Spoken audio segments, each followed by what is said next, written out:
કે તો પછી આ મીડિયા કેમ તમને ઇન્વાઇટ નથી કરતા? શું કારણ છે એનું? અંદરનું કારણ શું છે ખરેખર હું એ જ કે તમને કહેવા શા માંગુ માટે છું. નથી બોલાવવામાં આવતા? ગોપાલભાઈ આપણે દિલીપભાઈ, હું એ જ કહેવા માંગુ છું, હમ. કેવા જ હું એ માંગતો હતો.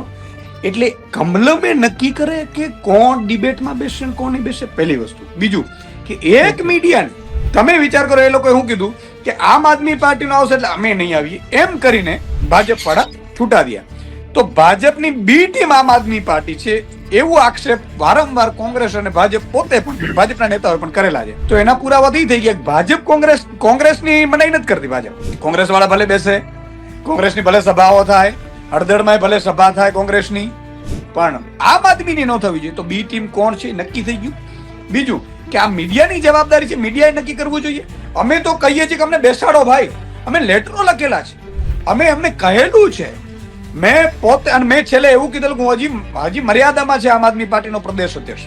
નહીં તો મારી પાસે 2000 કાર્યકર્તાઓની સોશિયલ મીડિયા વાળી ફોજ છે. જે દિવસે હવે એવું લાગ્યું કે હવે પાણી ઉપરથી જાય છે ત્યારે હું લાઈવ કરાવડાવીશ કે આ જ મીડિયા જોઈ લો ભાજપની દલાલી કરે છે. જે ભાજપની દલાલી કરે છે, આમ આદમી પાર્ટીની ચર્ચા છે ને ચર્ચામાં ભાજપ કોંગ્રેસ વાળા બેઠા છે, આમ આદમી પાર્ટી બેઠા જ નથી. અચ્છા, ભાજપ વાળા એમ કે અમારે નથી બેસવું, ઠીક છે ભાઈ, ચલો 10 મિનિટ તમારે નથી બેસવું, 10 મિનિટ પહેલા આમ આદમી પાર્ટીને બેસાડી દઉં, કોણ ના પાડે ભાઈ?